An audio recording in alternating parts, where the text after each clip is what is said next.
Hello, Sherry, can you hear us? We're doing a little sound check. Thumbs up. Thumbs up. Okay, thanks. Yes, I Sherry. can. You sound great. Yeah. Thank you, Mary. Thank you. We'll wait.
Again, I'd like to start with calling the meeting to order and welcoming everybody out, whether you're in person or on Zoom or watching on YouTube. Thank you for joining us for our regular meeting.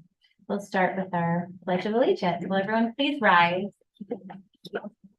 I pledge allegiance to the flag of the United States of America and to the republic for which it stands, one nation, under God, indivisible, with liberty and justice for all.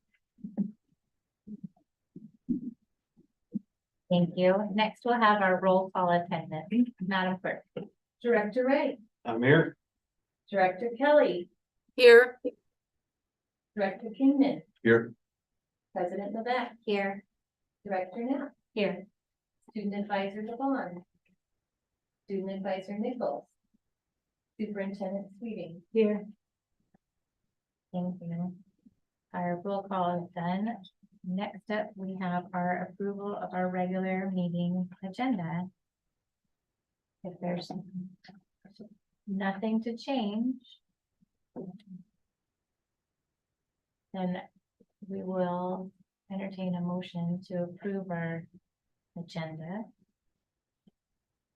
I'm just hoping there's no changes. All right, we can have a motion. She called me at 5:45, said, go. So we will entertain a motion to approve our agenda as presented. I move that we approve the regular meeting agenda as presented. Second. It's been moved and seconded to approve the regular meeting agenda. Madam Clerk. Director Ray, Aye. Director Kelly, Aye. Director Kingman, Aye. President Levesque, Aye. Director Knapp. Aye. Thank you. The agenda is adopted as presented. This brings us to the next portion of our meeting, the best part. And we have a presentation about our transition program. And we'd like to welcome Dave McKellar, and our Director of Special Education. And you're going to introduce your guest. I am. Good evening, directors. Thank you. We have a treat tonight, our transition program. Madison Taylor is the teacher of the program, and she'll be coming up with Adrian, and she'll introduce Adrian This is Madison's second year in the program. Our second year located at the Weston High School and the property there, if you haven't seen it or been around to the program. So Madison, come on up. And Adrian. Should we stand here? Yeah. Okay. Perfect. Well, thank you so much for having us here. Again, I'm Madison Taylor. I'm the teacher for the Transitions program. And this is my student. Adrian. This is Adrian Jones. And he offered to come and talk a little bit about the program and what we do here. And so just a little bit about what we do and Transitions. We are a program serving 18 to 21-year-olds that are still getting service through special education. So those are adults with disabilities that are still learning job skills, life skills, things like that we get them more engaged with the community. And so we do a lot of different things in transitions, and every day is a little bit different, wouldn't you say, Adrian? Yeah. Yeah.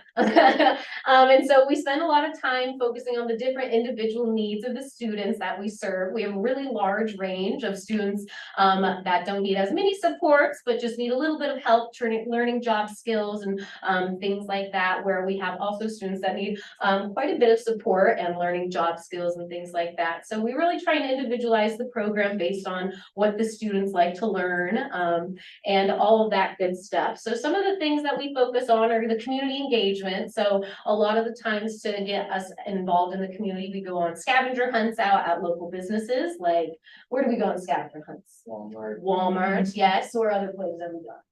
Target, yes, exactly. Any other places that you could think of off the top of your head? No, we've been to Petco, which I think you could see that, meeting some pets there. We've been to Petco, all the places just kind of in Smoky Point, Arlington. We've been to the mall to check out if there's any employment opportunities at the mall. Did you ever turn any applications there, Adrian? Okay, yes, just to get some exposure, some practice with some of those things. Being able to talk to community members is a big part of it. We also try and get out there for some fun. We went to Andrews Hay to go visit the corn maze and the pumpkin patch, just to get all the class out and involved with some of the local community stuff here. Do I change it? Just say next one. Oh, next slide. Some of the places that we have job sites with are like Pizza Factory, Haller, Grocery Outlet. We work with the Arlington Tech Services Department with Kevin Knudsen, and he helps us do some projects with tech services. We work with the Staley Chamber of Commerce downtown. We help pass posters out and do decorating for the Charm Walk. We also work with the Arlington Food Bank, and we do Dwayne Lane's water bottles. If you ever see a water bottle with Dwayne Lane sticker on it, we made that, didn't we, Adrian? Yeah. Oh yeah. And then also in the last 2 years, just since I've been teaching here, we've been able to make some new business connections. So I've been able to partner with Anytime Fitness, the new one that was downtown in the new apartment buildings, the Dollar Tree, Home, which is a mini horse rescue farm, right? That's one of Adrian's favorites. And then Perfect Pals Cat Rescue, which is just kind of over by Lakewood across the railroad tracks. So those are some of the community sites that we often work at, and we go there at different points during the week, and each student goes out with different job coaches. So we usually send a group of 4 students out with 1 or 2 job coaches, and then they go and complete the different jobs there and then come back and complete the rest of the day. So next. All some of the job site pictures, we also, which I didn't have on the last slide, we also paired with the developmental preschool. And so we've got some students volunteering in the developmental preschool classroom. And so that's a picture you can see there. That's tech services. We're organizing all the wires for the beginning of the year.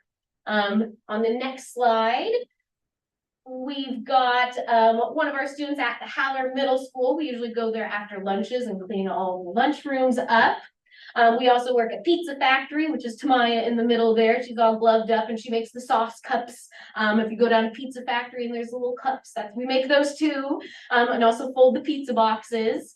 And then that's Perfect Pals Cat Rescue. And then the first hour we volunteer there, we take care of all the cat rooms. And then the second hour we get to visit the cats.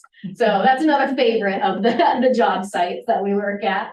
And then on the next slide, Another thing we like to do is, of course, focus on fun and leisure, because life's not always about work. You gotta balance the two. And so we love to host our seasonal parties. Our most recent one, we had a little fall Halloween party. We use the house over on French Street, kind of by Haller. And we use that for the cooking and laundry, and so we learn some good life skills of cooking. And usually we break some stuff there and then bring it over to Weston while other students are decorating and things like that, making art and enjoying the cupcakes, of course. And then usually to bring everybody together on Thursdays, you remember we usually play on Thursdays? Bingo. Bingo, yeah. It's bingo Thursday, or sometimes we play a little trivia. Just to try and bring us all together as a class and get some community engagement and some social skills also. So we usually spend Thursdays doing bingo. And also we have a paycheck that they get. So every 2 weeks, they get a fake paycheck from me that they get to have at that 2-week mark. And then we find the net pay versus the gross pay. And then we take that net pay amount and then we budget it out with a budgeting strategy. So on the next slide, we usually use our 50-30-20 budgeting strategy. So we send 50% of that budget away to bills and fake rent and things like that. 30% gets to go to their wants. And so we have a classroom store that they get to shop at every 2 weeks with their fake budgeted money. And then the 20% they go into their fake savings also. So they get to budget out a little bit of their paycheck and then shop at the store. Adrian, what's something you bought at the store? Candy. Candy, yes. Did you get that tie? Yeah. Yeah, nice. Got some stuff for your little brothers and things. Yes, exactly. Oh, those are some of those Dwayne Lane water bottles that we were talking about. And then when they're back at Weston, we do a lot of other budgeting skills, life skills, social skills, things like that. We work on back at the classroom. So when students aren't out at the job site, then we're working on things back at the classroom, writing emails, all that kind of stuff that adults have to do. And then on the next slide, here's Adrian. Adrian, you want to talk a little bit here? I'll swap so you can see. My favorite site to work at is homes and perfect cows. I like transition to my favorite site, you know, with my friends. I learned how to read paychecks and how to be a good worker. I get to try new things like the fireman and EMT ride along. Awesome. Adrian made that slide himself. What are you doing in this slide? I was loading the hay, little loan hay for the ponies. Awesome. Oh, yeah. Any other things you want to say, Adrian, about transitions? Are there any other job sites that you like to work at?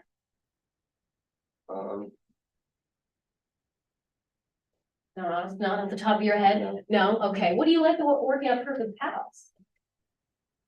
Petting the cat. Petting the cats, yeah. That's a good perk of the job, huh?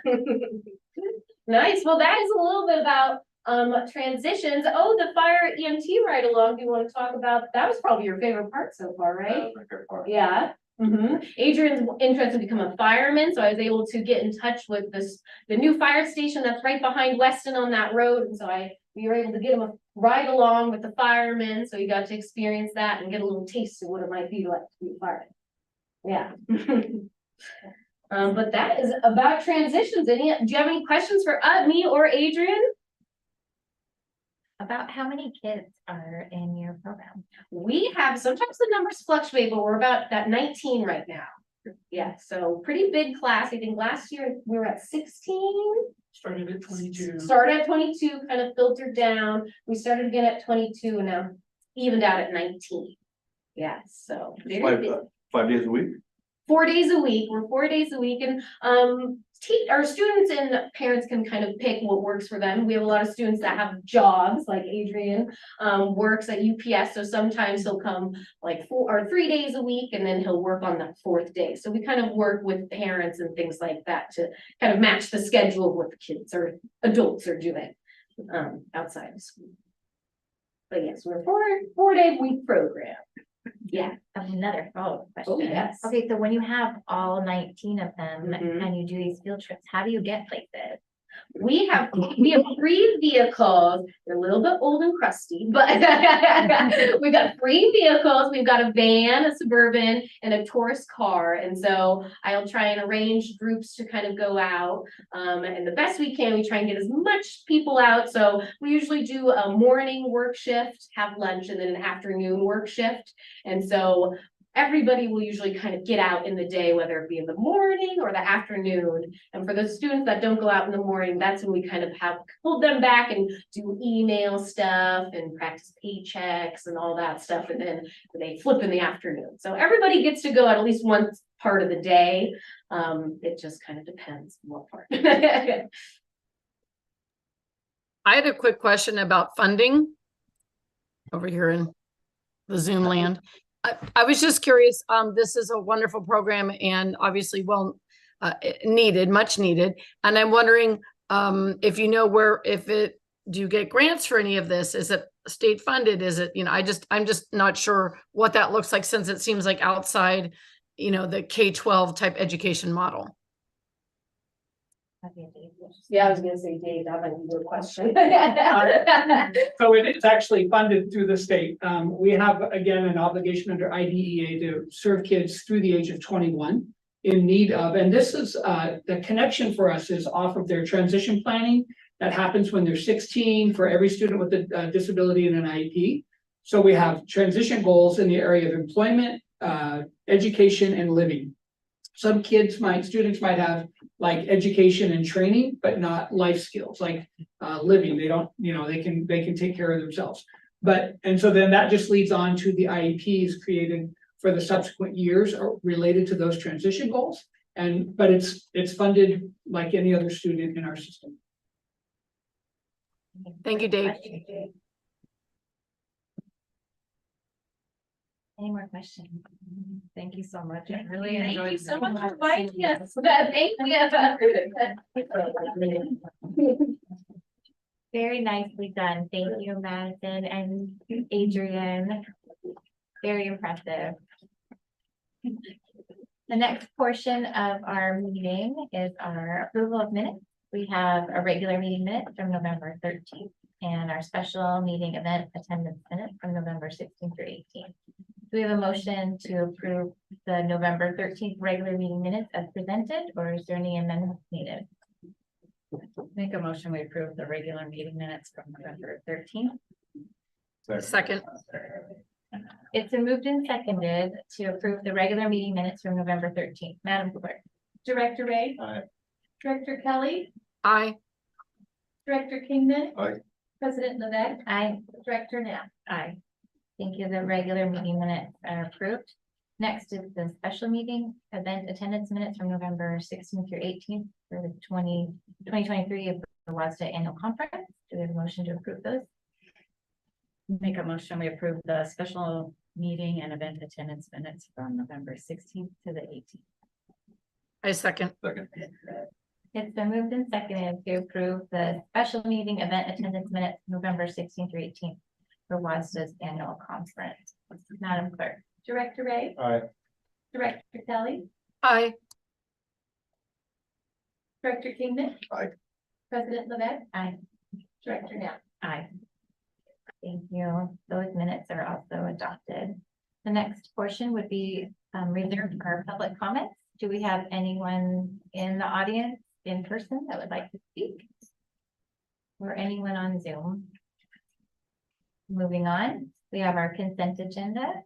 It includes our budget and enrollment reports, our personnel report warrants, a collective bargaining agreement with PSC, and a donation from the Arlington Education Foundation 2023 Fall Mini Grants. Do we have a motion to approve our consent agenda as presented? I move that we approve the consent agenda as presented. Madam Clerk, second. Somebody? I'll second. It's been moved and seconded to approve our consent agenda. Madam Clerk. Director Ray. Aye. Director Kelly. Aye. Director Kingman. Aye. President Levesque. Aye. Director Knapp. Aye. The consent agenda is approved. This brings us to our new business portion of our meeting.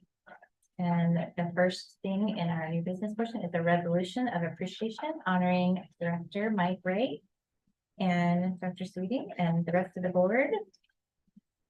Before we do that agenda item, I just wanted to make a comment on the, consent agenda, that in the consent agenda, there was the PSC bargaining, collective bargaining agreement.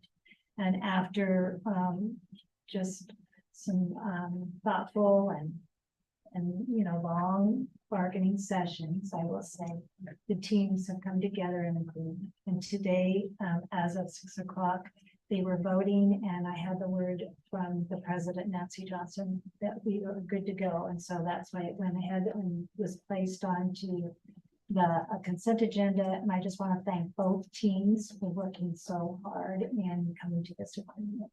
Absolutely. Thank you. And with that, we'll move on to honoring Mike Ray, director. He's been on the board since 2019, but way before that has been in the district as a parent, as a community member, and just a solid human being for the schools and the community, and also in Bellingham, you know, saving lives up there as well, saving student lives here. But, you know, I met Mike on the facility advisories, you know, committee, initially.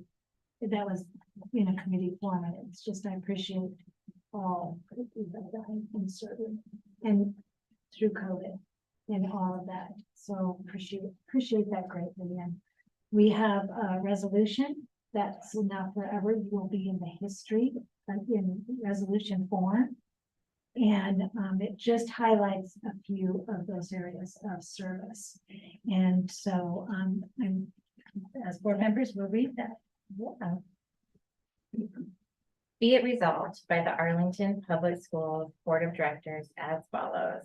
Whereas Mike Ray served as a member of the Arlington Public Schools Board of Directors for District Number 1 since December 2019, and Whereas Mike Ray is respected for his supportive and analytical manner when considering issues brought before the board. And whereas Mike Ray supported getting our students back to in-person learning as quickly as possible during COVID. And Whereas Mike Ray has volunteered in many capacities and served on various district committees, including the Facility Advisory Committee and Advisory Council for Education.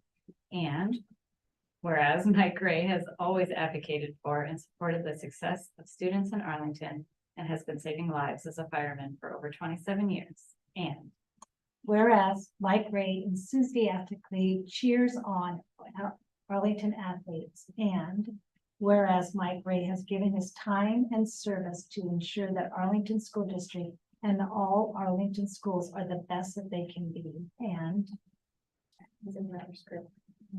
Okay. I can read it. Okay. I can have it if you may read. go for it, Sherry.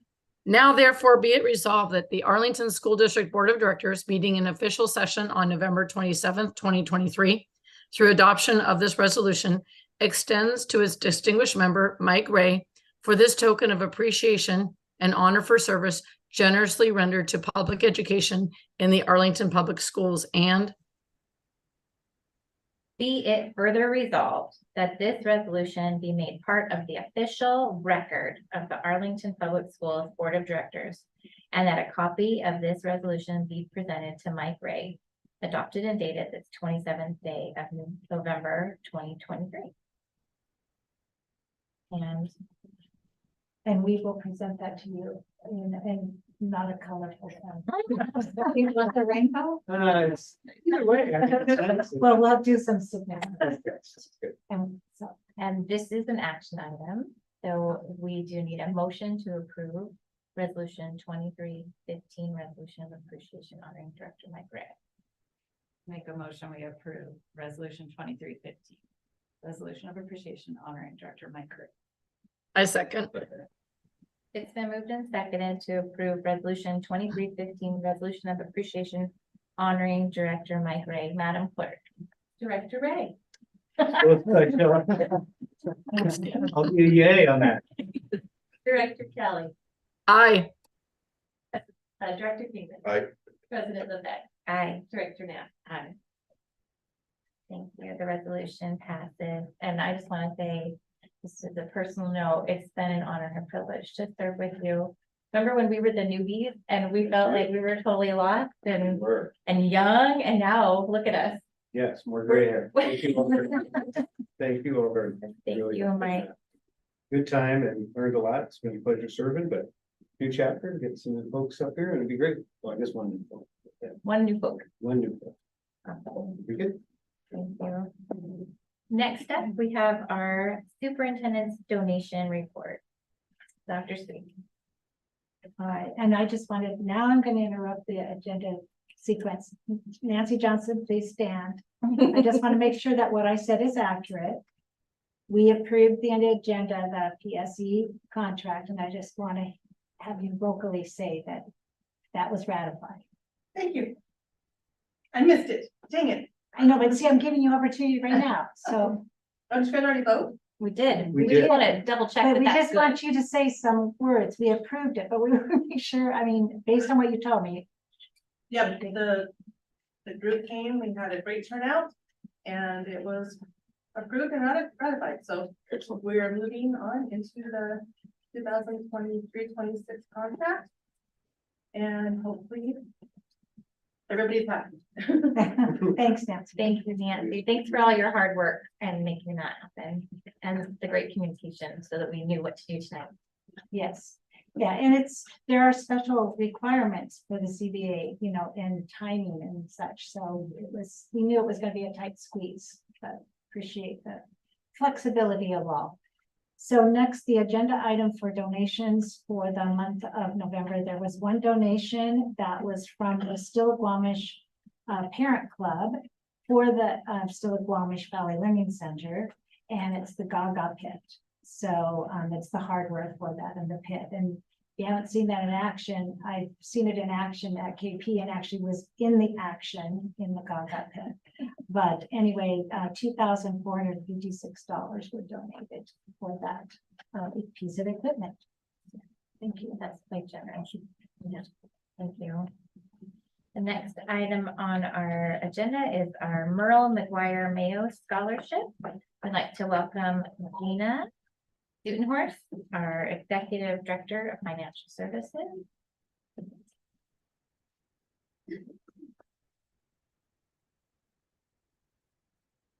Oh, yes, so here to talk about the Merle McGuire Mayo Scholarship. And so the purpose of this agenda item is that I get to inform you, the board, how much interest earnings we have available to be awarded for scholarships this year. And a little quick background, Merle McGuire Mayo was an Arlington High School grad, class of 1936. And he made a major endowment when he passed away in 2013, where the initial donation, it amounts to about 2.4 million that's held in trust, and it's maintained intact, so we don't dip into that principal amount. But the earnings each year, we calculate and round up to an amount where those earnings are awarded as scholarships. And what we do by resolution of the board, how this works is it is turned over to Dollars for Scholars. And they take on that administrative responsibility of how to award that out and have the process for, you know, having a blind process with not knowing the names and things like that when they're going through the applications. So, but the board, you get to approve, after hearing what's available, the amounts and number of scholarships.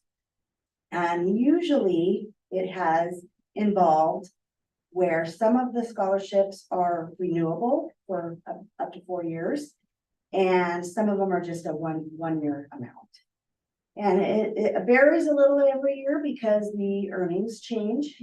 This year we have $50,000, and so we are putting forth a recommendation for the board to consider on the amounts that make up that $50,000. And for 14 scholarships, that would be 12 one-time scholarships at an amount of $2,500 each.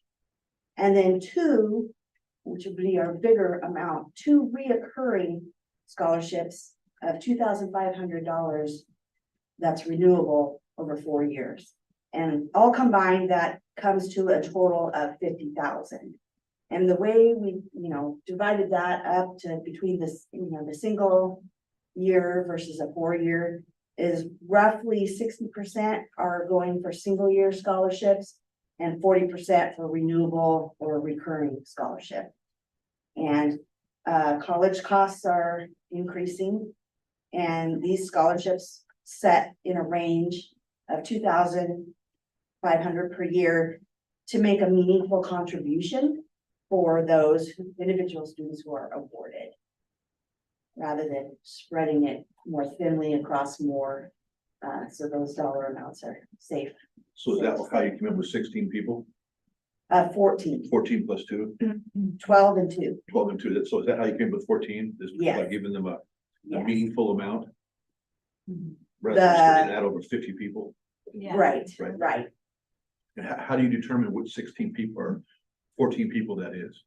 That's where Dollars for Scholars comes in, Oh, because they are a national organization, and the local Arlington organization. They have longtime people connected to making sure there's a committee that helps administer and go through all the applications.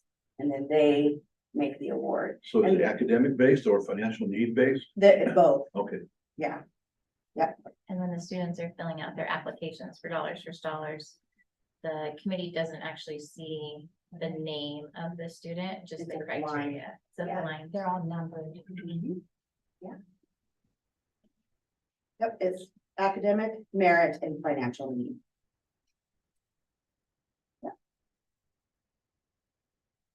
Does anybody have any questions? Is there discussion? This is something that I think we always question every year. How much and what's the right number and what's the right amount? And my thought was, would we ever consider having a policy just to kind of specify what is the right way to do this?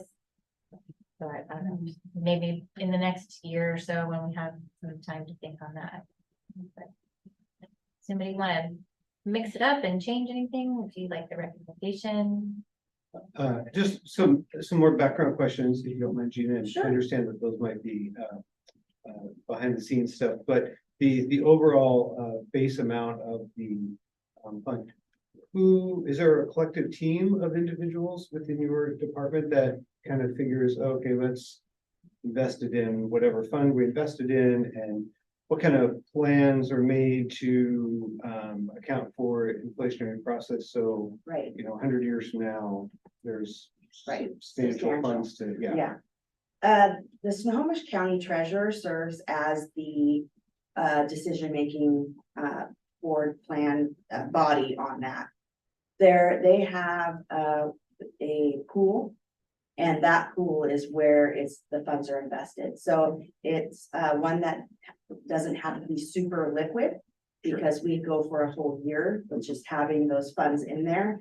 And then that generates what the interest earnings are. And it does exceed what we get in for our district investments, also managed by Snohomish County. But those funds have to be very liquid, because they are in and then they're out. So this through the Snohomish County Treasurer Pool, the Local Government Investment Board, it's highly regulated. It's audited by the auditor's office as well. There's all kinds of laws around how that goes, rather than us trying to do that separately. Understood. Yeah. Maybe I didn't frame enough of it. That was some great information that Oh, explained. sorry. No, I guess part of the frame of the question, so there was 2.4 million donated 10 years ago now. Is there a basis to grow that base level 2.4 million by, say, 3% a year? Or some number to, because at some point, 2.4 million is not going to be very much money. Offset for inflation. Right, 100 years from now, whatever it might be, right? So it's just to offset for inflation. Is there some type of growth put into that fund so it, maybe one day it gets to 3 million as the base level, right? We're still providing scholarship funding. No, there's not, because only the principal is created through the donation, so we really don't have a mechanism to grow that, other than that the interest earnings each year are turned around and invested in today's scholarships. Gotcha. And it might be dictated by what the will had said. Sure, yeah. You know, whatever Sure, yeah, the yeah, person's yeah. will, possibly. Yeah, maybe it's just something in your spare time that could be addressed or at least questioned and see if there's some possibility for growth of that fund. Yeah, and it seems oftentimes just holding the principal is what ensures that it continues. Right. Yeah, but Right.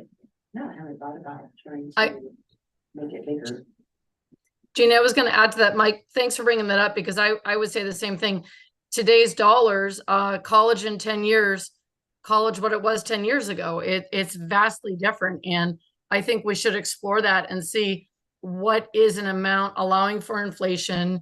I believe that college costs are well exceed maybe double inflation. I have kiddos in college myself, so it does seem to go up quite a bit, even in a 5-year plan. I would like to explore that and see what our needs would be like if we said, okay, what would be the amount we'd want to donate in 5 years and 10 years? And then what does maintaining that base level of the 2.4, and then how much could we grow that? You know, I hear what you're saying. It sounds like we have to be in something moderately conservative. I don't know. There's a range of investment options. So I would be interested in doing that because I would want to think that the money we're going to donate to students in the future will have value, because 2,000 today, you know, it's going to 2,600 is going to be different than it will be in even 5 or 10 years. Second thing was, who cuts the check for the students when they're off to these other educational programs? Is that done by Arlington School District or is that by Snohomish County? No, we donate, we turn the funds over to Arlington Dollars for Scholars, and then they manage the entire process from then on. They just, Okay. they distribute the checks to the colleges or however they're doing their work there. And what is Dollars for Scholars? Is that what are they as an entity? They're a 501c3 and they're a national chapter, nationally recognized organization. So Arlington is the local chapter of that. Okay. Gotcha. Tax defer. Okay, great. Thank you for explaining that. Any further questions or Well, discussion? I was wondering, I think this is more than last year, right? Wasn't last year Yes. like 30 or? 22,000 22. last year. And we had some lean years, especially during COVID, that it was not as much. But now we're back up to a healthy amount as interest rates have fluctuated. But the pool that it is invested in has done well.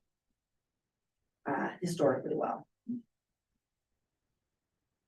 There's lots of discussion, but nobody suggested changing any of the recommendations for the 14 scholarships. We have a recommendation for 12 one-time scholarships for 2,500 each and 2 recurring 2,500 for 4 years. Does anybody want to change any of that? Or is that looking reasonable? That's what we get to decide on tonight, and I would entertain a motion. Make a motion that we approve the Merle McGuire Mayo Scholarship Fund as presented. Second. It's been moved and seconded to approve the Merle McGuire Mayo Scholarship recommendation for 14 scholarships for 12 one-time scholarships for 2,500 each and 2 recurring for 2,500 for 4 years for a grand total of 50,000. Madam Clerk, can we take a vote? Director Ray? Aye. Director Kelly? Aye. Director Kingman? Aye. President Levesque? Aye. Director Knapp? Aye. Thank you. That is approved. Thank you for taking care of that and explaining it so nicely, Gina. While you're up there, would you mind filling us in on the financial highlights of our current budget? Yes, we are here to talk about the financial highlights of our current budget as of October.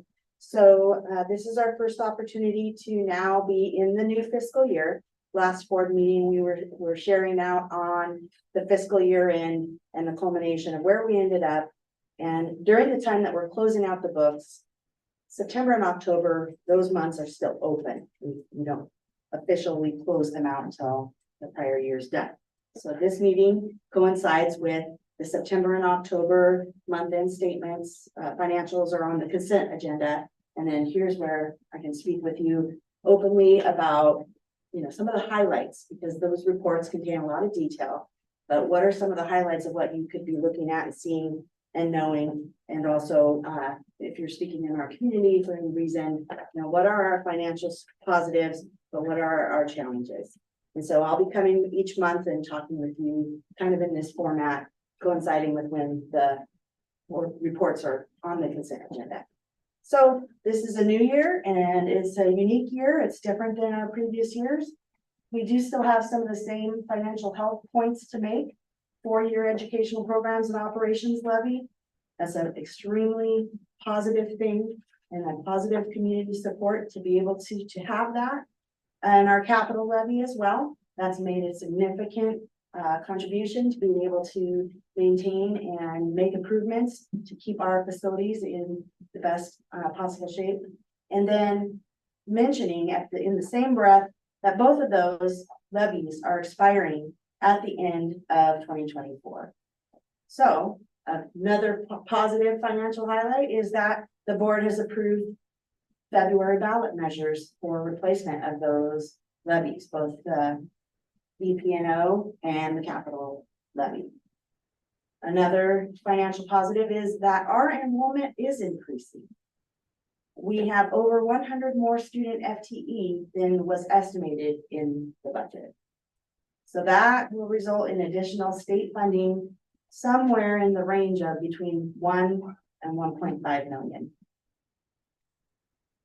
That is a good thing because our challenges are still with us.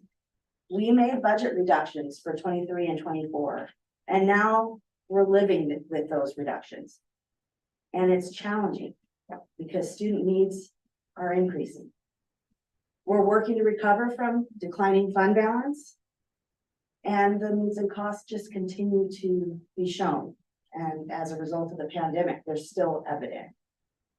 So we have programs with unique needs that are greater than the revenues that are generated to support those programs through the state funding model. The specific and one that we talk about a lot is our special education program. And we talk about the value that we have in providing the needs of our special education students, and yet our state is not providing the right and ample funding for those programs for those needs.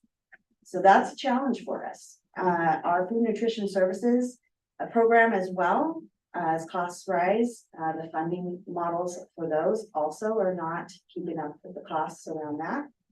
The student transportation program and bus services, those are kind of riding the line as well on the funding in providing those services. So our state funding formula overall is still leading to funding gaps.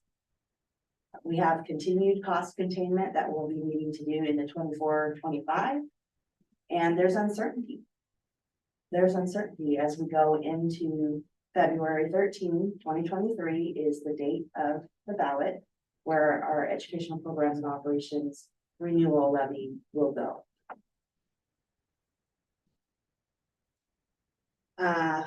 Conditions around fund balance. What's that? You might want to change that last slide, 2024. unless we already voted. That's Continued cost containment into next year. No, the last. good. 13th of 2024. That's a very common mistake for me to make. Thanks, Mark. Hope you didn't misplace He's a still keen. one somewhere else in the millions of the budget. I'm just giving you that. Yeah. Okay, thank you. Yes, I will get that changed. I'm going to revisit us to the conditions that are around our fund balance trend. These are the points that I'll talk about, but first I'm going to show you the picture. So this is where we're at.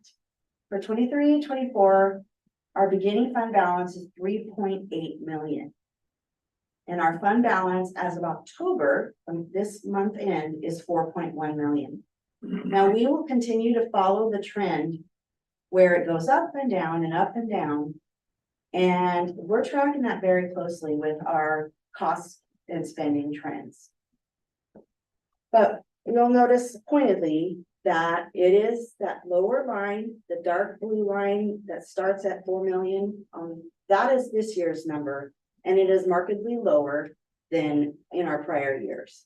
So we are at the bottom of where we would want to go for our minimum reserves. We are less than what our minimum reserves would have us be for the best business practice. And so just pointing that out, that we have done a lot of work in reducing costs, but we are not done with the work we need to do to get ourselves in a healthier place. Can you go back to the scary slide? The pink line and the yellow line, those are our COVID years, right? When They we are. had- When we had additional ESSER funds coming in that bumped us up, but the regular blue, the lighter blue line, that would be like a traditional funding pattern, correct? More traditional, that our ESSER funding was expiring. A lot of the federal funding that we had was expiring, and yeah, that's where we come back to, you know, the conditions. Our enrollment was not recovering at the pace that we would have hoped.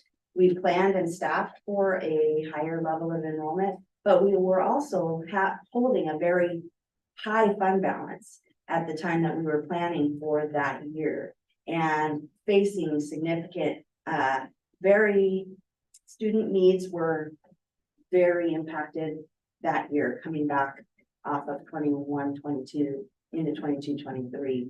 And so that was the year that we remained at a higher staffing level, knowing that it was going to take into our fund balance. It was going to be treated as a one-time rainy day funds, especially since we started at such a high dollar amount for our fund balance. We estimated we'd go about halfway into our minimum fund balance, which we have done. And, you know, state funding models are still leading to funding gaps. They're not really helping us be restored. So we implemented those budget reductions for 23-24, but we're at a hard stop. We have to continue to be contained in our costs so that we get back to a safer place. But your labor costs keep going up. They do. And our state funding goes up as well, and so does our So what's- enrollment, but What's your projection on how, can you go back to the scary slide? Yeah. See how we got so low in June, but we Mhm. started higher. What is your projection? How low are we gonna go? it's really hard to predict with that much of accuracy, but I'm watching that, and I know that's a low point. So, but there are some things that we have adjusted. For example, the cash flow is really what is at stake here. Our national board, stipends that are paid out, we used to pay those out in November, but we didn't receive the funds for those until July. So this year, we are now aligned where we are not paying out those national board stipends until July, the same month that we received the funding. So that's one of the adjustments that we have made so that we can stay within. But we're getting really close. Like, I am looking at that and looking at what's gonna come in when, so that we are not below in June. So, I mean, it looks to me, just on the graphic scale there, that, you know, in the last, whatever, 4 years, that is 3 years, so like, the lowest is around $4 million. That we've gone from the October high point to the March low point before we get money. And so we're at 4 million, so that looks to me like we'll be at 0 in March. That's kind of what it looks like to me too. Yep. So I what, understand the graph. what kind of, what kind of funding is the, you were just talking about the, skipping what we were talking about that we're. The paying national for? board stipends. Yep. Mhm. You know, what kind of money is that you're talking about? Is that hundreds of thousands? It's about 200, over Okay. 200,000 Sure. all combined. Yeah. But it's those kind of things as well, but looking at, just the timing that if we're paying something early, that we don't need to be paying early, that can affect that.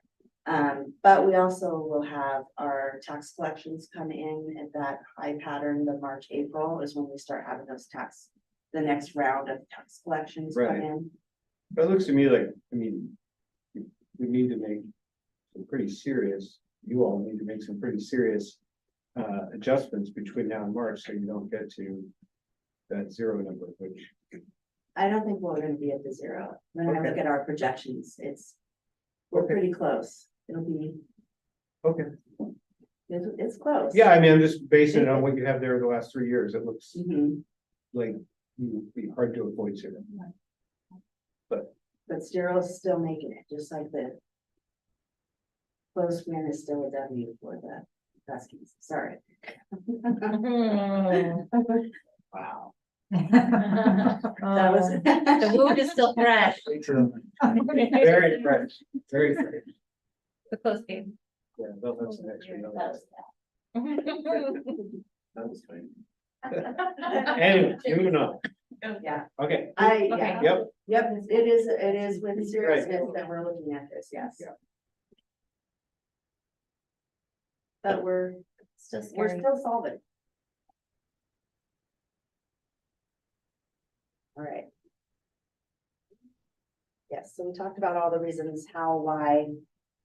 And I have shown this as a tool, just as to put it in perspective for ourselves. This is an OSPI financial indicators tool. They utilize some weighted scores. They're looking at total revenues, fund balance, total expenditures. They're looking at ratios of things, and then they're providing for weighted scores on that. And it's something that it's just it's a tool out there to put some background around it. You can see the history that we have been, in a higher score as far back as 2017-18, we had a 3.15 as our score. And the target score that you don't really want to be lower than is 1.75. And we were looking and running those numbers earlier on, and it was looking like we were going to be at 1.55 for the 22-23 school year. And so that's not an audited figure, but I have projected this, so that's not published on OSPI's website yet. It would be after the financial statements are audited, but that would be the score that would play out. So looking at 23-24, we are now running those numbers using raw budget data. I get a better score. We get a better score. Now we're back up above that target 1.75 score. And mainly that's because of the cost reductions that we made. That changes that score.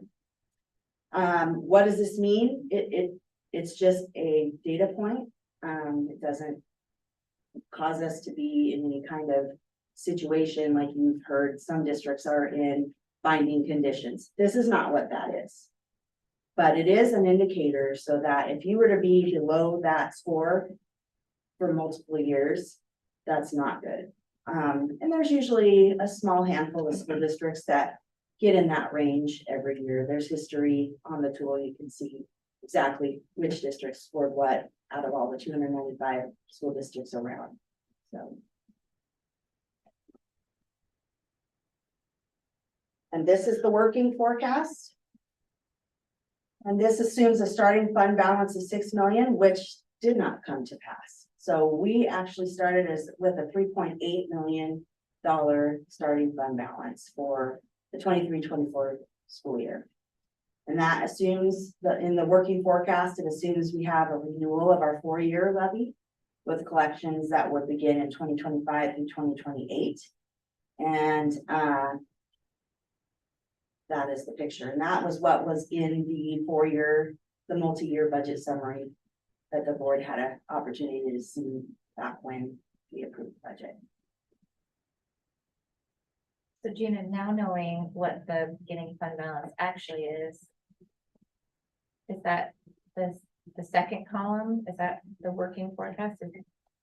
It's the first column, But that one has a beginning fund balance much higher. right? I'm just showing you the picture from the 4-year summary, and it's not as simple as just changing that number, Okay. because that's not going to tell about the whole picture of what will come to pass for the rest of the school year. And the expenses and all of the revenues. I'm still stuck on something. I'm sorry, I apologize. It's okay. Are your cost reductions greater than your labor increases Yes, this Do- last year, we reduced, this coming year as well? the year that we're in, yes. Yes. That will be the work that we have to do in the next budget process, is to ensure that we are staying within. Otherwise, I don't see how you go from 1.55 to 1.9. Right. Well, 1.9, we will accomplish this year. Would be Because accomplished the- this year, Wow. Because of the increase in because enrollment. we reduced our expenditure budget By 5.9 million. compared to our revenues. Our revenues grew and we reduced our expenditures. Thank you.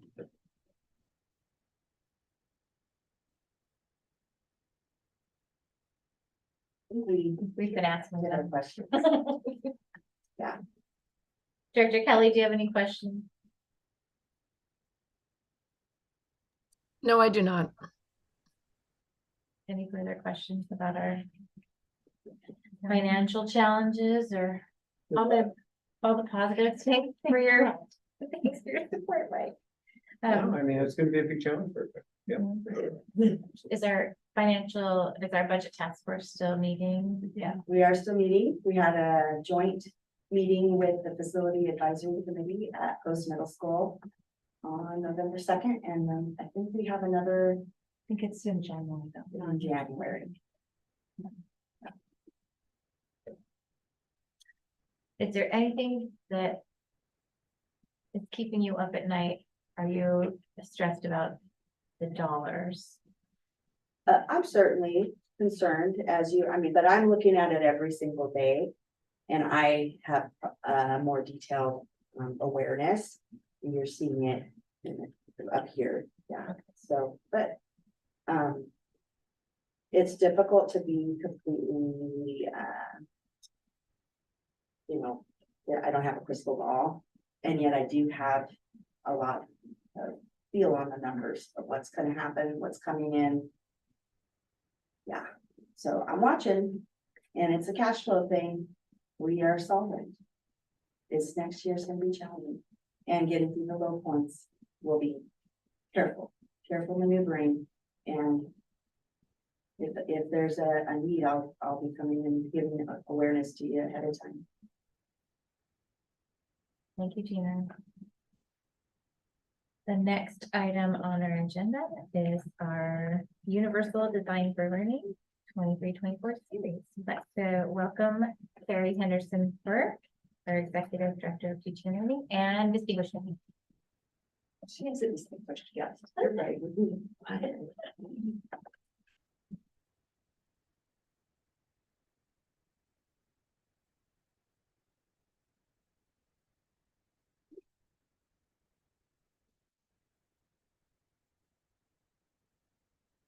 Right. So Carrie Henderson Burke, Director of Teaching and Learning, and my distinguished guest tonight is Amy Henry. Amy is a teacher on special assignment in our district. Half of her is funded this year out of Title II for professional development purposes around math. And the other half is basic ed funding, which also is wrapped up in math and a lot of professional development, but a lot of supports and other items that are related to Title II professional development and teacher learning, but not allowed according to the funding. So we're really excited to be here tonight. We have not covered Universal Design for Learning very thoroughly yet this year. We've talked about it during the October board meeting study session when principals came forward to present their SIP plans. We just talked about it upstairs. But to start us off tonight, I think it might be time for a quick review of both our SIP goal and a big picture understanding of what Universal Design for Learning is. So you're used to seeing this very wordy SIP goal that's going to be with us for 5 to 7 years, maybe 10, I don't know, we'll see. We're working on increasing collective efficacy in Tier 1 instruction through UDL principles of variability and firm goals with flexible means. The short story is we need our teachers to get better and know that they're getting better, working together as a team to get kids into general education classrooms where the learning takes place. This is not new, but universal design for learning can be a little bit challenging to encapsulate. So it really is just an approach to teaching that assumes the kids are not broken. We know kids learn differently. We expect it. It's part of the richness of humanity. Therefore, if there are learning problems, it's our job to address the environment or the curriculum to ensure that our kids are learning, since there's nothing wrong with them, right? The goal is to remove barriers before learning even starts. And we do that by planning lessons and units that are flexible, that address a variety of learning needs. Also not new. Hopefully this is coming back to you, right? We've spent some time covering the 3 big ways to address learner variability when it comes to lesson planning. One is through engagement, how you pique kids' interest in a topic. One is through representation. That is, how are kids going to learn what we want them to learn? And then action and expression. How will they show what they know? There's a wide range of planning moves that can be taken to address these 3 areas.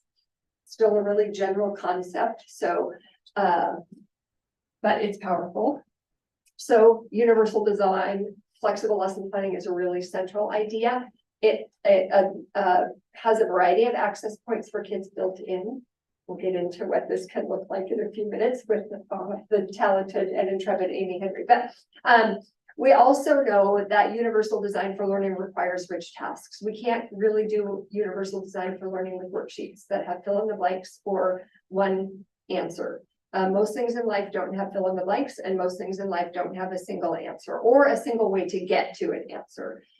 So rich tasks allow kids to get good practice figuring out the how, the why, all of those other things. There are a lot of words on there, but one of the things that's happened historically in education, because we thought it was going to be more efficient, was we focus on procedure. Don't worry about what it means or why it works, but just figure out this algorithm, just follow this pattern and you'll get to the answer. But there's not necessarily conceptual development there, and there's not necessarily application there. It's isolated into a single page worksheet that's turned in at the end of the day and corrected and then sent back to students, right? If you take a really traditional approach. Universal design for learning really emphasizes concept, application, and procedure. All 3 of those things matter tremendously. This year, we're really taking a look at the elementary level and applying universal design for learning in math. As we know, we have a glaring need in math. So we're tying together 3 big ideas, and then Amy, and then I will stop talking and we'll get to the meat of this. We have our school improvement plans at the elementary level include training from a math guru named Graham Fletcher, who's really done an outstanding job of explaining developmentally appropriate math learning. We are funding both Graham and, as we know, part of Amy through Title II. And Amy's really taking a new role in terms of leading Graham Fletcher, supporting PLCs, and helping coach teachers in their instruction. So Amy is not new to math or professional development or Title II, right? We've had her for a number of years. What we've talked about that's different about this year is we've worked a lot with individual teachers or small groups of teachers, but it hasn't been enough, obviously, to move our math system forward. Every elementary teacher, unless they're a specialist like a librarian or a music teacher, every elementary teacher is participating in these trainings. So if that doesn't move a system, I don't know what does. So Amy's going to talk to you a little bit about a Graham Fletcher strategy called 3-act tasks. So we are actually going to dive in and engage in a 3-act task. Right. These are really exciting. In my 8 years with the district, this is the first time that we have done such a big undertaking, systemic training in math. And I'm really, really excited about this. I think that it has the ability to truly move the needle in what we're doing. All right, so we're going to kind of go through this just in a brief way, what we have kiddos do in our classrooms. All right, so this particular task is called a bright idea. I always talk to kids about it has 3 acts. I ask kids if they've gone to a play, Right, and a lot of our kids have gone to a theater and gone to a play and stuff, and so we talk about, like, we see part of the play, and then we have like a little intermission, right? And then we see another piece, and then we have a little intermission, and then oftentimes, like, we get that third act, and everything kind of wraps up, and we get some resolution and that. And so it gives kids something that they can relate to outside of just our math classrooms, right? Or our school settings and stuff. So the first thing we're gonna do is we're gonna watch, and these are just little snippets, and I always warn kids, like, it goes really fast. We watch it. I always have to make the kids like do it twice. Yes, We have one of our board members that's on Zoom with us. Yes. Can you describe, she could do this on paper, if you could describe what we're doing with the paper? yes. So, Director Kelly, we have a paper that really just says name, it has estimate, and it has a big box that says, so you're thinking. Right, and so this is what a lot of our kiddos use, especially at our primary level. This is a primary level task to show their thinking, right?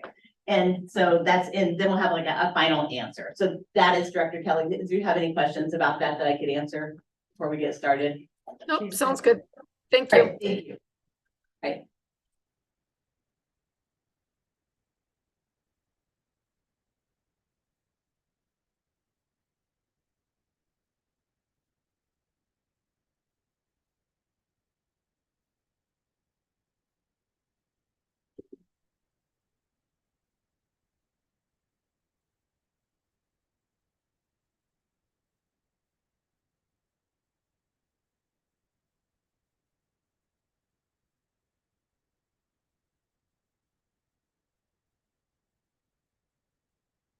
So that little video snippet always asks students, what do you notice? What did you notice in that video, and what did you wonder about that video?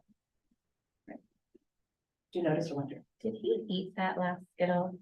Right. So that would be something we would wonder, right? Yeah, I don't know. Anything else we noticed or wondered?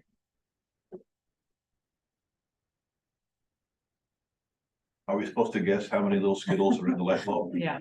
Ultimately be our question, right? Kids will go through this and they will actually notice lots of things, right? They'll notice that there were different color Skittles, right? They will notice that he was pouring them in. They'll notice that the light bulb was upside down, that he unscrewed it, right? They'll actually notice that like real light bulbs don't do that, right? So they kind of, and then they kind of come around to some of the math things. When kids notice and wonder, we accept everything that they notice and wonder, right? They get to the math, right? What I know that is if I say, oh gosh, what math things do you notice and wonder? I get crickets, right? Kids don't say anything, right? But if we let them notice and wonder whatever they see, right? Then they actually will get to those math ideas and those math questions, right? So the kids will say, I wonder how many were in there, right? So we'll say, gosh, we're going to explore that question. What information would we need to know to figure that out? The volume of the light bulb and how much volume does each little Skittle take? Okay, all right. So sometimes I would say, I don't have that information to share with you, right? What else might we need to know? We want to know how many Skittles are in there. What else might we need to know? I was wondering how many of each color. How many of each color, right? Anything else we might need to know? Could we just count them by watching it really slowly? I can show the video again if they think that will help, right? And I will share that with kids. Usually kids want to see the video at least twice, right? Like they're taking it all in the first time around and then they can really think about, gosh, what did I see here? Or what questions do I have about that? Right. So we do have some information for you. This is what we know. And I'm going to ask you to put on, like, for me, this has been like a hot minute or two ago. Put on your like early elementary hat about this. Right? This is what kids get.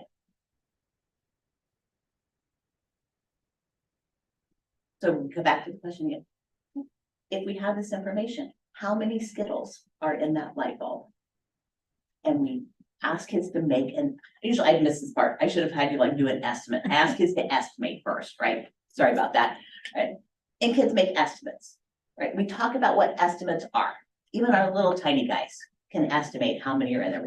We talk about these are really good predictions, right? They're not just some random guess.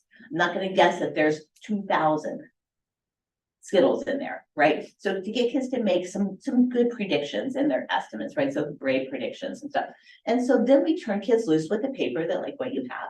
And we say, figure it out. However it makes sense to you to figure this out, right? And so kids take some time to figure it out.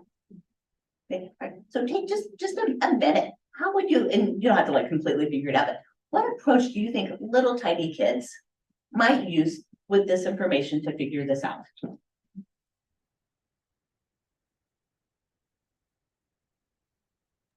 You would just round them up. You have Okay. 1, 2, 3, 4, 5, 20, 40, 60, 80, 100, and then reverse the math and do some subtraction. But Some that's kids do. probably not a second grade level, but you know. Just like guesstimate, yeah. Actually, I have seen second graders say, well, I can move like one from the 21 to the 19 and make both of those 20 and make some friendly numbers. They absolutely do things like that, yes. You just count by tens. Okay, right. Tell us a little bit more about that. Well, if you count by tens, there's, there's. It's a long time to go back to, second, third grade math, but I mean, there's. Basically two, if we're estimating already, right, so there's 2 tens in the yellow and there's. Okay. 2 tens in the green and 2 tens in the red and. There's almost 2 tens in the purple and there's less than 2, but more than 1 in the orange. Okay, right. What other approach might we use? What if we tried addition? Okay, right. Can we just plus them all? Is that a second grade level? Okay, That's Right. too many things to add up. some kids will try that. Okay, some kids will try that. I don't know if this is the same as what Mike and Sherry were saying, but like. Pulling apart like the tens, like where the 19 is, make it a 10 and then 9. Okay. So then adding up the tens first and then work on Yeah, the. right. So place value strategies, Mhm. okay? Also, I don't believe these numbers. Not like, there was not 15 oranges, just saying. Are you calling Grandpa Butcher a liar? I think so. I I I'm think we should sorry. watch it on slow motion and we should count them. Remember the third act is resolutions, so, all right. There Okay, might your kids draw be- pictures of this, they actually grab the different colored crayons. And they draw pictures of these, right? And then they'll count. Mhm. They could use real Skittles and then they could reenact it and then count them. Like they put one in and then they Yeah, put one in, exactly. right, in their mouth and then one in the, yes, that's how kids. Delicious. Right, do that. So kids use multiple approaches, right, to do this. Right, and that's kind of my point with this, is that we see a context, we see something that's kind of engaging, right? Kids find that pretty fascinating that he is putting Skittles in that darn light bulb. Because they really are just confused, all get out that light bulbs really can unscrew. Sure. Right, and do that and stuff. All right, so then we actually have some resolution. So this is where you're gonna say, do I really believe this?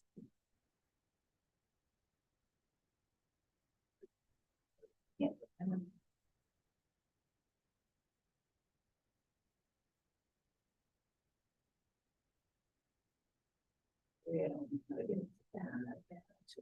Sorry.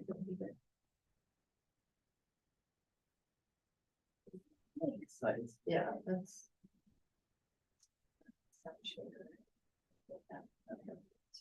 That's what I'm saying. Yeah, third act, okay.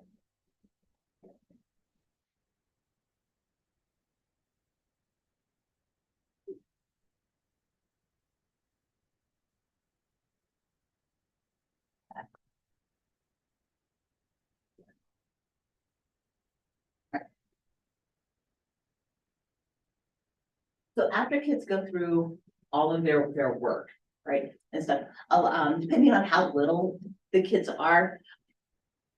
Teachers and I go around, we ask kids to tell us about their work, how they would share this and stuff, because there's a piece that we do in classrooms, we call it the 5 practices. So we've anticipated what kids are going to do, right? We presented kids with this task. We're gonna do we monitor while they're doing the work.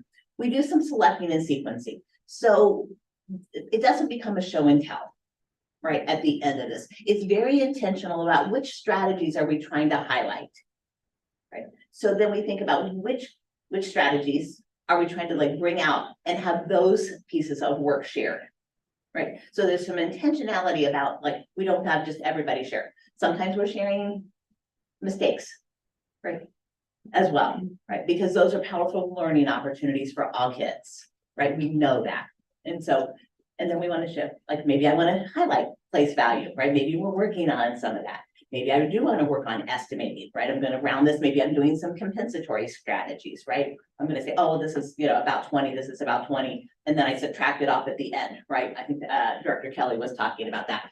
And so we really look at highlighting the particular strategies that we want kids to see and bring out in the end, right? But the kids always want to know, because you're like, I didn't buy it, right? So here is what kids see at the end, and they're usually pretty darn excited about this.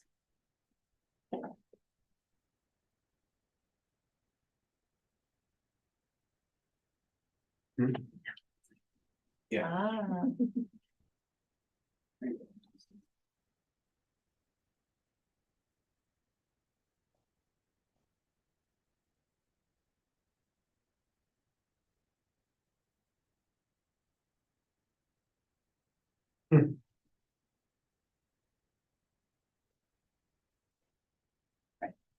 We also have some discussions about, so kids, you know, we pause that at the end. We have discussions about how did he arrange them?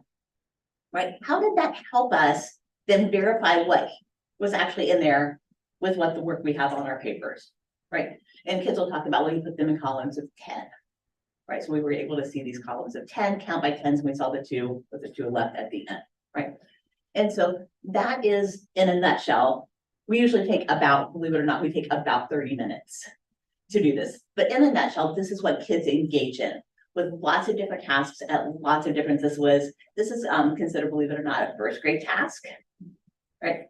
It extends up into second grade beautifully as well, right? And so we've got tasks that hit clear up into high school, not necessarily from Graham Fletcher, but the idea of React tasks push kids into the high school realm as well, right? We're working in our intermediate 3rd, 4th, and 5th grade classes around fractions, right? Because what do we know? We know if kids are successful at fractions, they're going to be more successful at algebra, and we know that algebra is such a huge gatekeeper, right? It's a gatekeeper first for kids, and so if we can get some of that solidified, we know kids are going to have an easier time moving forward in our system, right? With a deeper level of understanding.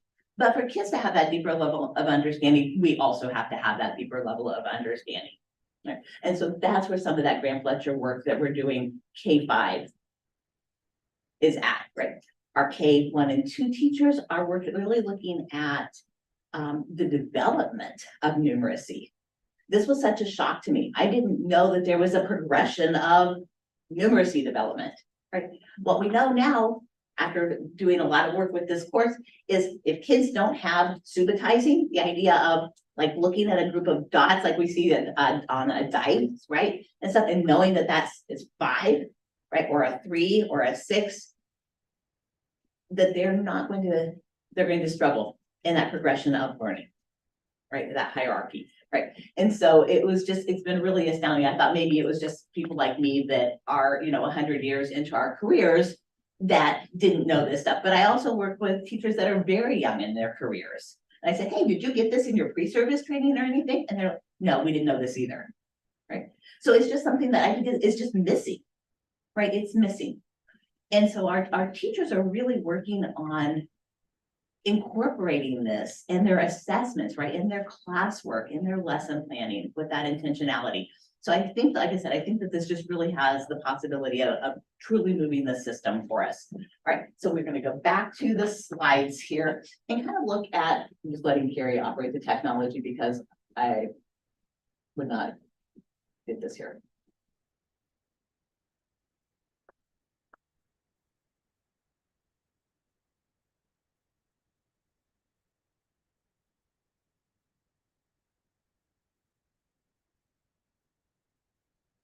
So what are 3 act tasks?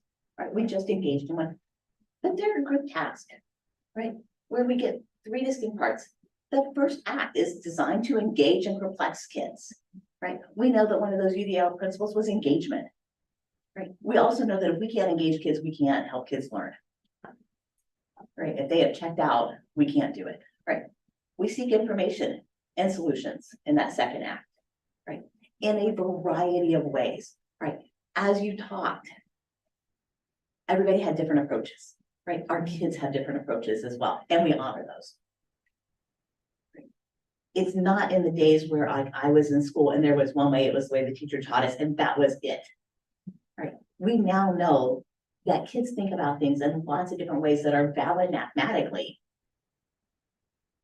That will still get us in the same place. The kids still get the same answer in the end. Right? But they approach it in lots of different ways. That we say now, gosh, that's really cool and interesting and okay. Right? I didn't get that as a student. I'm guessing most of you didn't either. Right? We just didn't. Right? So then we review, we discuss, and we extend this. One of the things for an extension is we actually ask kids to then write a contextual problem. What would a word problem look like? Right? So kind of connecting it back to some of the traditional things that we see in our classrooms as well. So it's designed to help students see that the math that they learn is really powerful. It has purpose, right? I say to teachers, I say, like, math only exists in a on a worksheet inside the four walls of our classroom. That is the only place that math is on a worksheet. Right? Something to think about, right? Right. So why do we use these? It provides an engaging context. Right? Students wonder what's going to happen next. I've done this in kindergarten, like 5 or 6 kindergarten classrooms lately, not that particular task, but 3-act task. Kindergartners think that this is just like the greatest thing ever. Right? There are, you saw, kids don't have to read anything, right? There are no barriers for entry into these tasks. They have to be able to watch it, right? Right? It encourages multiple approaches. We don't tell kids, you have to solve this a particular way. Right? We see what they give us, okay, and move their thinking forward. Right? It honors some diversity. Kids can approach it how they want, right? If there's cultural ways that they do things, it's always really cool and interesting to learn those things as well. It requires engaging in mathematical modeling. I was just reading some information that said it's not modeling if there's no context, right? Modeling is not kids using manipulatives, right? Modeling is situational around the context. This gives kids a way to model, right? Engage in that modeling. And it builds new knowledge from their prior knowledge, right? So we're taking where kids are, showing them strategies and moving their thinking forward. Right. So what do students gain? Right. They get critical thinking skills. They have to make sense of problems and persevere in solving them. Like I said, even our little tiny guys are engaging in these for about 30 minutes, right? If you can imagine kindergartners sitting through and doing this stuff for about 30 minutes, they actually do. Right? It's really quite amazing. Right? How to reason abstractly and quantitatively. They get to critique reasoning, right? Construct those viable arguments. If you're familiar with the standards of mathematical practice, the standards of mathematical practice are a lot of these ideas. Those are how mathematicians do math, right? It's not about the content. These are what we call our practice standards, right? It's how mathematicians do math. When I go into classrooms, I address the kids as mathematicians. Kids sometimes look at you and they go, we're mathematicians? Absolutely, you are mathematicians. Right? Everyone is a mathematician. They have to think about their answers rather than just looking to the adult in the classroom for validation of the answer. Right? We have kids then like work in table groups. Gosh, like show each other your work. Did you all get the same answer? How did you do that? Right? Learn from one another. Right? And we create connections between and among mathematical concepts. Right. Take us home a little bit with this. Sorry, I get a little bit passionate about some of this stuff. So, we have a twofold purpose in covering this tonight. A, you will be seeing next month, December or January, I can't remember which, a group of kids engaging in the 3-act task in a classroom. So we wanted you to have exposure to what it looks like, why we do it, so that when you see it with actual kids, you'll have your own context. But the other thing is, right, this is very much connected to our universal design for learning focus. So my question for you is, where did you see variability addressed with engagement, representation, and action and expression when you were going through the 3-act task. Act 2. Act 2, tell us about that. Well, that's where you think about it. You've already developed a mathematical question based on your notices and wonderings. So that's kind of where the power thinking is. Good. What else?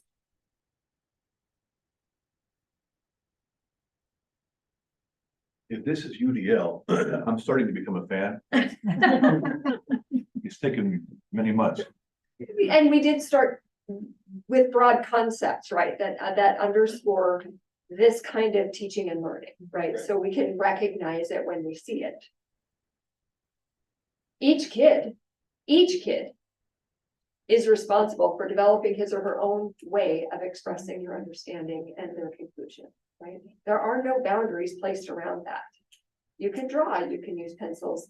We probably don't do models terribly often or manipulatives for showing, but they could ask and get a yes, right?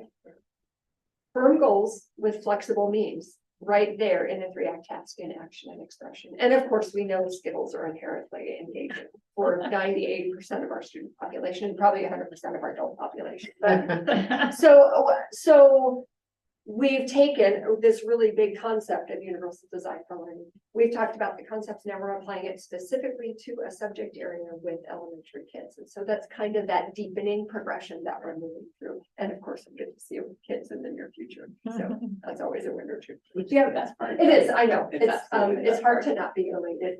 Sherry. And we highlighted, oh, sorry, Sherry, go ahead. Oh, yeah, just want to make a comment. So this sort of validates for me my experience in teaching the last 3 years. It seems that there's definitely a range of grouping I have in my kindergarten when it comes to literacy, but when it comes to math, it's like everybody's right there. Everybody's on board. So I think what you're kind of nailed it on the head of in the presentation is just the barriers aren't there. It's accessible. And anyway, so that just kind of had an aha moment for me, and that makes a lot of sense. And I do appreciate that there are multiple ways to express the learning, as well as different ideas of what even just the adults in our room tonight expressed what they were gathering when they were, formulating how many Skittles were in the light bulb. So taking that experience, very hands-on, which I liked. So thanks for, making that very approachable for me tonight. Amy led, of course, with the noticings and wonderings, which the more you see kids noticing and wondering, the more you recognize the importance of this as a way for kids to have time to understand and process what they're seeing, right? That's the other thing that is so often missing in any kind of instruction, but they've got time to play with it and time to talk about it. And their noticings start off this wide, who's that hairy arm belong to, right? And what kind of a sports watch is he wearing? And right, and it starts broad, but because everything is acceptable, and everything is interesting to kids. This is an indication about what they find interesting. And then it can move kind of in concentric circles closer and closer to the math question. So it's just a fabulous procedure that we're all getting better at using, and that kids also develop that skill with more repeated exposure. Super fun. Do you have any questions for us? I thought it was great. Thank you. Yeah, Ms. Henry. thank you. I did just want to say, I loved listening to you speak as well. Like you're awesome public speaker. And I wrote Thank down, you. everyone is a mathematician. There were several things I wanted to write as you were speaking, but I just love this model. I wrote down, how it supports curiosity and engagement, and how you're honoring the students and providing that feeling of dignity within them. And it doesn't make it seem like, raise your hand if you think you have the answer, and like none of that anymore. And then the students can recognize in each other as well. Like it enhances that listening and cooperation with each other for like any sort of, it feels like project-based learning as well, because you're all in it together. So it's great. Thank you very much. My pleasure. Thank you. It was a lot of fun. A lot of fun to do some Skittle math anytime. Right. Yeah, it doesn't matter like how old we get, like, it doesn't matter. Yes, thank you so much for explaining how it all ties together. Thank you for all your work. We appreciate you. We may ever. All right, the next item on our agenda is our key learnings from our WASDA annual conference. And we are all gonna help contribute to this agenda item. That was fun math. So, Dr. Sweeting, do you want to start us off? So I think that what stood out to me is there's several things, but I just want to say one of them is that Erin Jones had said that we need to be able to call, she did this little thing, she said, call people up and not down so that they can become the best version of themselves. Call each other in and higher, not out and down into shame. Right. I should need to practice it. And so that stood out. She's just so practical and amazing. And we kept saying that over and over. So I appreciate that. I will say a second thing and then stop. We did hear there were districts that were we were selected as a board of distinction, and there were 34 or 33 others. But the one district that won the board for the year, I found why they were selected, and why they were selected is that they were closing the achievement gap and increasing graduation rates through things like curriculum, such as we heard tonight, also through mentorships. So that is, they were moving forward and reaching their academic goals, but not also, they were also fulfilling, their social emotional learning by having mentorships. And it was doing both academic, closing achievement gaps and also increasing their grad rate. So that was two things that I wrote on about the 20 that I wrote down there. So I'll pass. That's pretty good. Yeah. Erica, do you have something prepared? I have a little bit, yeah, I was just pulling up the slides from one of the sessions we went to, but I did 2 equity trainings, and those are very long, so like 2.5 hours each time. So one was on belonging through dignity. It was foundations of cultural proficiency. And then the other one was advancing inclusion through belonging. And so I pulled out like these little notes that I took. So the one on cultural, I liked this one. It says culture is to people as water is to fish. And it shows the frog is saying, hey guys, how's the water today? And then the fish are saying, what the heck is water? And so it's like being aware of those cultures. I just thought it was a fun like mental picture, being aware of our own culture and others. And then I was kind of talking about these cogs in the wheels that leading to student success. And I like this visual as well. Dignity, belonging, engagement, and student success, and how when they're all moving together, then students are, we're all succeeding with, any of us are succeeding with all of these parts. And so it was really great conversations with other school board members and valuable learning. And then and I bought this book, Belonging Through a Culture of Dignity. And I'm hoping that we can, maybe each of us have a chance to at least look at this book a little bit. It sounded really impactful. And then going to the session put on by the La Conner School District, Indigenous Success Through Identity, Culture, and Belonging. And so I loved the slide that had the 4 drums on it, which is it gonna pull up now? The drums of education. And it was talking a lot about, the first drum honoring family. And so I just felt like these all kind of built on each other, and I would really like to implement. I'd really like for us to look more into the this education model, the drums of education. And then finally, the teacher of the year being Dana Miles. She was great. She's deaf, and she teaches at the deaf school and taught us a lot about deaf culture and what it's like to be a deaf person navigating this world. And some things I knew, but looking at data, like at the unemployment rate, how hard it is to get a job and things like that. And if there's any sort of deafness and anything else, any sort of demographic working against someone, I guess, in today's society. It just makes things really difficult. So it was really awesome to hear from her, watching her sign. So yeah, it was great. Great. Yeah. This was, because she couldn't hear. Yes. She couldn't hear the applause, so we. This is how you clap, yes, for if someone is doing sign language and is deaf, but then it was hard to go back to clapping. after I know, it because- was. and, you know, I was like, oh, this feels wrong. you know? Thanks for sharing. Yeah. Sherry, do you have anything you want to share? Yes, I do. I liked the whole conference. Anything I attended, I don't remember all the titles, but I liked everything. Two things that stood out for me. One was Marissa Rathbone, who's our Director of Advocacy, Strategic Advocacy, put together a beautiful binder for the ledge reps, and much needed, much appreciated. I wrote her a thank you note saying, thank you, thank you. I mean, everything from the calendar coming up in the 24 session, how to work with legislative aides, everything. It was very comprehensive, and I'm excited to dive in just to give me the real meat of knowledge, and that can be something that we would pass on through the board as you know, ledge reps change, et cetera. So anyway, very grateful for that. Second thing, one of the meetings I attended, I believe it was on Saturday, can't remember. 5 conditions of effective boards. Data-centric, be data-centric. Data is at the center of our decisions. Reduce biases and more.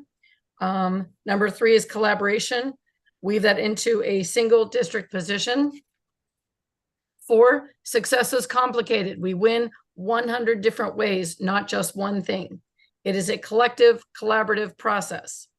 And 5, being on the right team, our constituents have expectations. So we need to understand those expectations. The other key thing that I learned in this session was the absolute importance of the board self-assessment survey. We take it at the end of the year. They had the charts. I remember the blue, the yellow, the green. I was like, I remember this thing. So those 5 high-level standards. So basically it comes down to the board's behavior determines the difference between a high-achieving district and a low-achieving district. So it just brought that home to me, the importance of us filling that out as honestly as we can. It might be something for us to look at mid-year and see what we wrote last May or June, I think, when we submitted that, and see if we're on track, because I don't think we should really wait until the next one comes out. I think it would be a valuable thing for us to, like I said, do a mid-year assessment and see where we are in meeting those goals. So anyway, great conference. Happy I was there. And I too appreciated the Teacher of the Year. Very inspirational. Thanks, Sherry. Thanks for sharing. I wanted to share a little bit about my experience. This was, I think, my 4th time going, and every year there's so much more to learn, and it's incredibly inspirational and engaging. And I learned a lot. I went to a bunch of different classes. I also was in that cultural class about identity, and they talked a lot about the deaf culture. And I thought that was a great way to teach what cultural responsiveness is, because everybody can understand what that means and how somebody might be treated differently, and there might be barriers to their learning or their communication, and how that they're perfectly great just the way they are, and there's no need to change them, but to embrace them and just learn what we don't know about them. But being deaf is, they don't consider it a hardship, and Or there's disability. or a disability. They think they're fine. And sometimes in my youth, we weren't taught that. And there's just a lot of different ideas about how to be more sensitive to people's differences and how to embrace them and recognize that different doesn't mean bad. It's just not what we're familiar with. And we can get more familiar when we get curious, we ask questions. It was really engaging class, even though I am not a huge fan of the method that they use to teach those onboarding classes, where it's very structured and disciplined. It's not super UDL. You will sit in this class and you will talk, these two people at this table will say some things, and then these people will say some things, and you have exactly 30 seconds or exactly 90 seconds. And it's very prescriptive, and I don't like that as much. It makes me rebel a little bit. So, but we did it. I sat at a table with all the Seattle school board people, and we were all a little bit disruptive and a little bit giggly, but we had the best time ever. I went to a couple other classes that were not as engaging.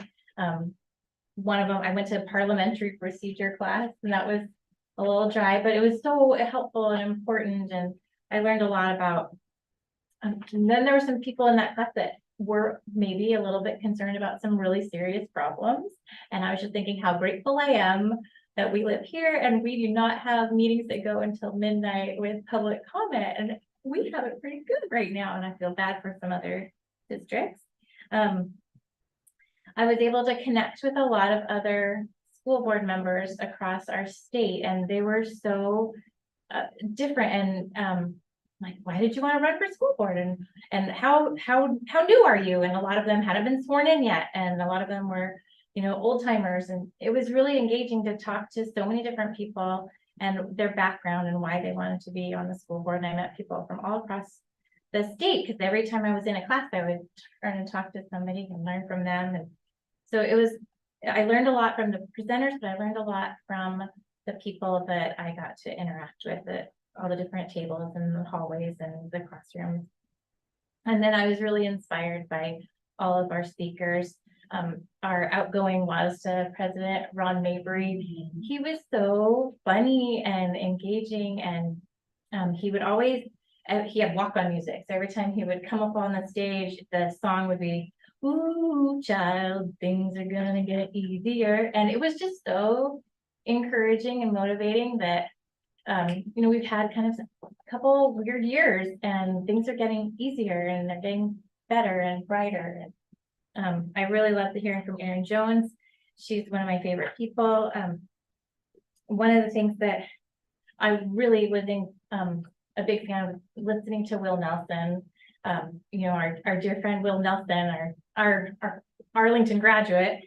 He was presenting his research and all that and it was just incredible to watch how much he's grown as a leader and as an advocate and as a community member, and the bonds that he's built and the learnings, and he's doing incredible work in La Conner. And one thing I thought about was, how is our relationship with our tribal members? How is our relationship with our Native American students? How are we doing with that? And I want to know how we can improve those relationships and do a better job, and learn more about what we don't know. So there was a lot of really engaging, wonderful things. It was so fun to get to know our student reps and to have dinner with our new incoming board member, Matt. He's going to be fun. He likes to make silly faces, so watch out, Gary. It's going to be fun taking his picture. So it was just a really great conference, and I was really grateful for all the learnings. Hopefully it makes us a better school board all together with all of our shared knowledge and growth. So thank you for letting that happen. Next up in our agenda is our really exciting first reading of board policies. We've got a lengthy list of policies. We have 2121 substance abuse program, and we are going to welcome Carrie Helgeson on Zoom. Can you hear us? I can hear you. Can you hear me? Yes. And then you're also going to be talking about 3207, and that's the prohibition of harassment, intimidation, and bullying, and then also student discipline. So 3241. Yeah, whatever is on the paper that I maybe didn't say correctly. All right.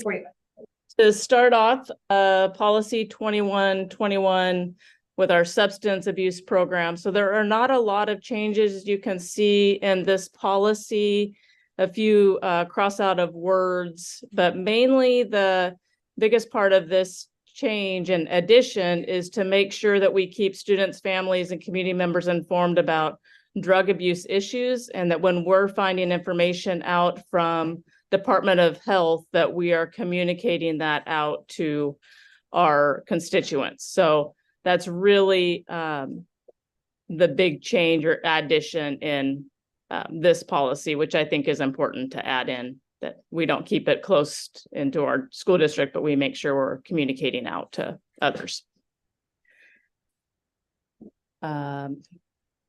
Questions around or comments around policy 2121?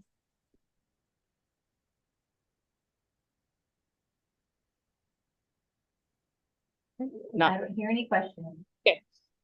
So moving on to policy 3207. This is the prohibition of harassment, intimidation, and bullying. And this one is a lot of word changes also, making sure that we're talking about any student, and then adding in at the bottom there that this policy and accompanying procedure do not govern harassment, intimidation, or bullying of an employee, volunteer, legal parent, legal guardian, or community member. So that's an addition in there. And then one change is, instead of the original title of prohibition of harassment, intimidation, or bullying, it's and bullying. So it's all of those three, not just in individual, looking at them as all one thing instead of individually. So that is really, and then on the second page down where it says retaliation and false allegations, this is really a lot of red, but it's just changing the wording around. It's saying the exact same thing in that second paragraph. It's just clarifying the language in the policy.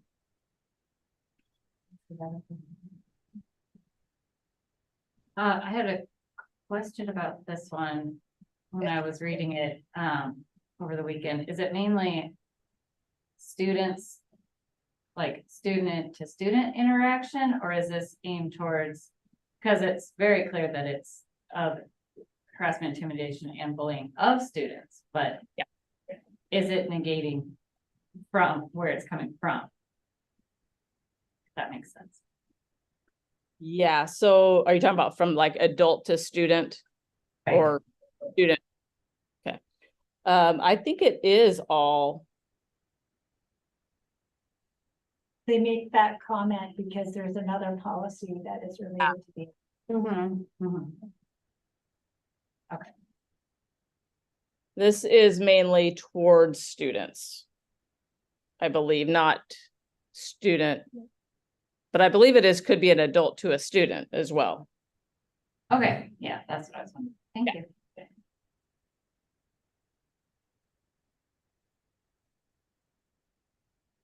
Okay. Other questions or wonderings on this one?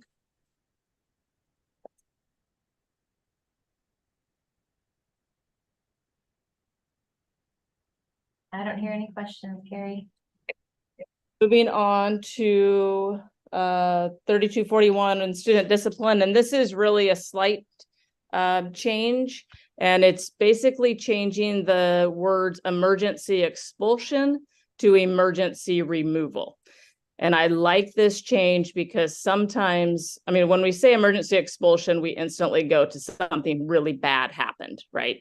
Where we may need to emergency remove a student just to give us as a school or staff time to think through a situation to better support the student. So this is just changing the word emergency expulsion to emergency removal. So.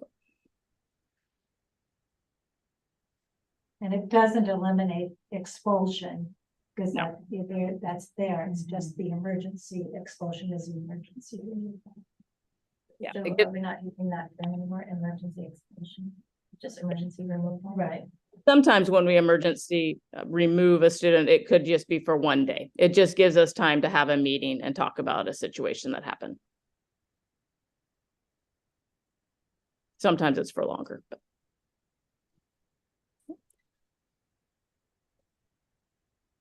Any questions on that?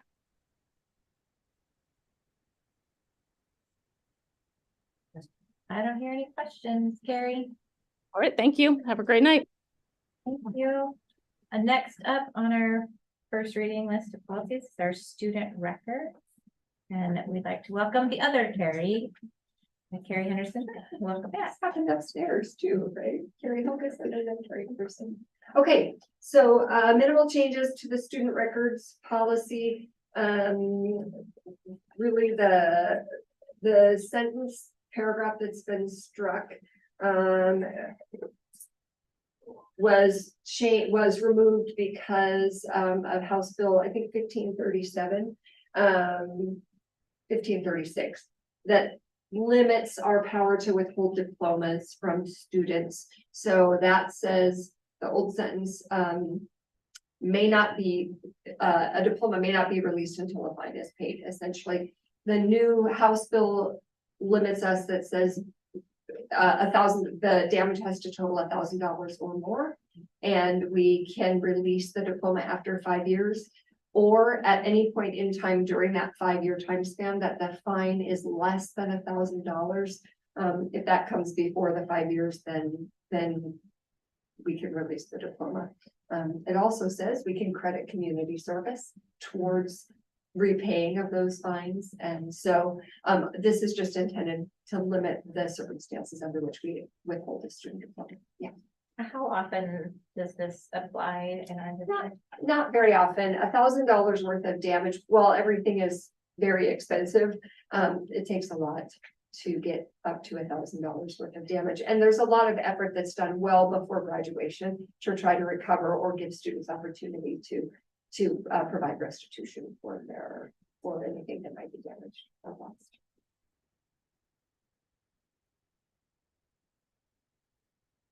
Any questions on that one?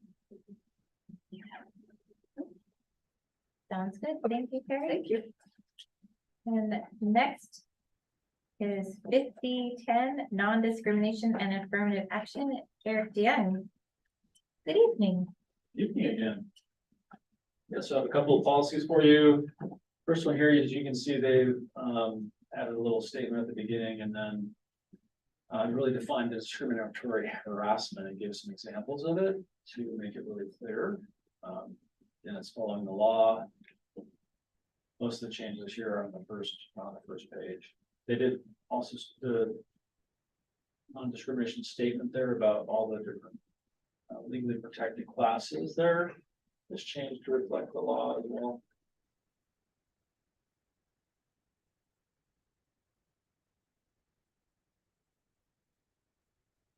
Are you the compliance officer? I am, yes. Also deals with employment. This policy, those not many changes in that section though, in the affirmative action and employment sections. I guess there's one somewhere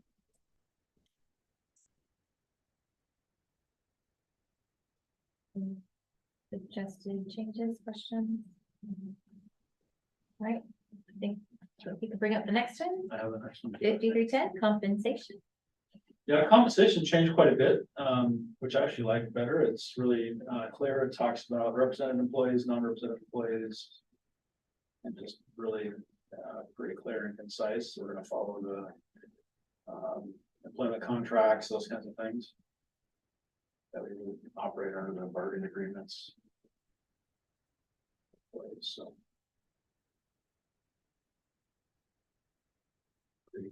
pretty clearly stated policy. It's like short policy.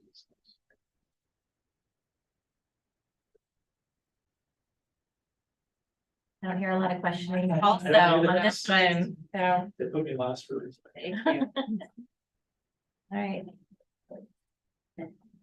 That brings us to the end of our new business portion of our meeting. Next, we have our informational items. Start with our superintendent's report. So I wanted to report that the 1st of November, we had a bus inspection for 15 of our buses. They come in and check them out, and we did not have any removed from service. In other words, they were all sufficient, and that's a good thing. This week, tomorrow, we're going to have a board visits to two schools, Pioneer and Eagle Creek, and we have some legislators that are gonna join us for those visits. So that would be a good thing. We have made an intentional invite to all legislators from within our region and with our area, invite them to the schools. Also this week on Thursday, we have the staff voices in persons up in the Lincoln Room. There's 3 sessions, 3:15, 4:15, 5:15, where staff come in and we're going to ask them the 3 questions: what's working, what's not, and what suggestions or ideas do you have? And winter sports have officially started, and we ended the fall sports season, just this lots of success, football, cross country, volleyball, and just it's been a good season. And I know winter sports will be just the same, lots of kids involved. And thank you, Mike, for giving your service. Thank you. Next up, we'll have our legislative update and discussion. Director Kelly. I don't have too much to share. I had my ledge meeting before we went to our conference, so I will be meeting with Marissa on Monday, December 4th. So next week. So looking forward to that. So nothing new to share tonight. Thank you. Thank you. Next up, we have our comments from board members. Mike Graves, do you have anything you'd like to share tonight? Just thanks everybody for the love and support over the last 4 years. It's been great. It's been a pleasure. Thanks everybody for your hard work, continued hard work. And it's been a great time. I'll see some of you at some other meeting committees that I'm still on. I think I'm still on them anyways. We'll see. So we'll see. And then, Yes. Yeah, Absolutely. been good times. Thank you. Director Kingman. Mike, it was nice serving with you. Erica, we've been doing this for 2 years now. I'm impressed by all of your activity, the board and all the committees, so you're an inspiration to me, so I'm gonna try to do better in my second 2 years. That's all I have. Thank you. Director Kelly, anything further you'd like to share? No, nothing to share. Thank you. Good meeting. Thank you. And I have enjoyed meeting with Mike. Mike and I served on the ACE committee, I think, for some time together. And so we go a ways back on that one. So thanks for serving, Mike. Sure. Director Knapp, anything you'd like to share? Well, thanks for sticking it out during probably arguably some of the hardest years for school districts to date. And yeah, it's been great to learn from all board members, regardless of how long they've served. I've learned a lot from Director Kingman as well. So I just appreciate everybody's perspectives and yeah, looking forward to the change in the weather. It's getting chilly, so it's kind of nice to be cozy and warm, but inside, grateful for that. So a lot to be thankful for. Looking forward to the future. Thank you. That's beautiful. I want to wrap up our board member comments by also echoing and saying thank you, Mike, for your service and wish you well and happy hunting, hiking, fishing, and go Cougs. Okay, there we go. Finish it up. Thank you. Yes. Go dogs, right? Get to national championship, right? That'd be great. I could support Washington for that. I'm looking forward to some school visits tomorrow and the upcoming flight Christmas show and a band concert on December 14th. So excited. It's been a pleasure. Thank you for being with us tonight for arguably the longest, hardest school board term ever invented. So that's true. I want to remind everybody about our next meetings. We have our next study session and regular board meeting on Monday, December 11th. Our study session begins at 4 o'clock upstairs in the Lincoln Room. And our regular meeting is at 6 p.m. And it's our only board meeting in all of December. And we'll be welcoming our new board member. Pretty excited stuff. Is there anything else? Do we have a motion to adjourn? I move that we adjourn. Second. It's been moved and seconded to adjourn the meeting. Madam Clerk. Director Ray, Aye. Director Kelly, Aye. Director Kingman. Aye. President Levesque. Aye. Director Knapp. Aye. Thank you. Meeting is adjourned. Drive safe. Thank you.